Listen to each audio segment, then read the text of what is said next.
Hello, good day, ma'am. So now I'm performing moxing, or also known as rapping. Hey,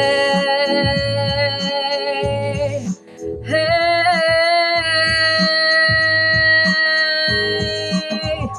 kayo po na nakaupo, subukan nyo namang tumayo, at baka matanaw ninyo ang tunay na kalagayan ko.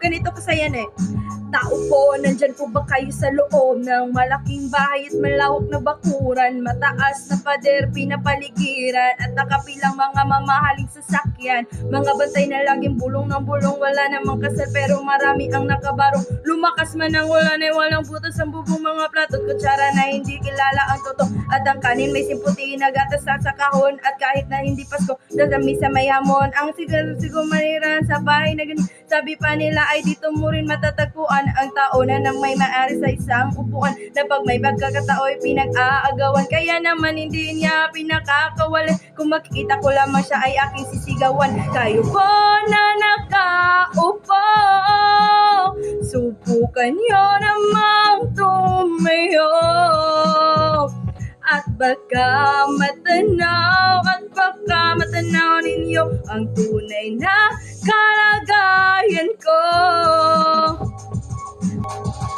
Mawalang galang na po sa taong nakaupo. Alam nyo bang pantakal ng bigas namin ay di puno? Ang dingding ng bahay namin ay pinatatag pinyero. Sa gabi ay sobrang init na tumutunaw ng yelo na di kayang bilhin. Upang ilagay sa inumin, pinakulong tubig na lumasatak o ring-uling. Gamit pang pagkatong na inanod lamang sa estero na nagsisilbing kusina. Sa umagay aming banim ang aking inay na may kayamanan, isang kaldero na nagagamit lang pag ang aking amay sumisildo. Kulang pa rin ulam na tuyo, tasin sa ang 50 pesos sa magapoy pagkakasya, hindi ko alam kung talaga maraming harang at mataas na ang bakod na nagbubulag lamang ko iyo. Kahit sa dami ng pera nyo, walang doktor na makapagpapalinaw ng mata nyo, kaya wag kang masyadong halata.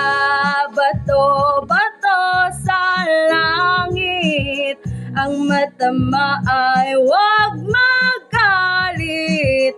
Bato sa langit, ang matamaan ay wag masyadong halata.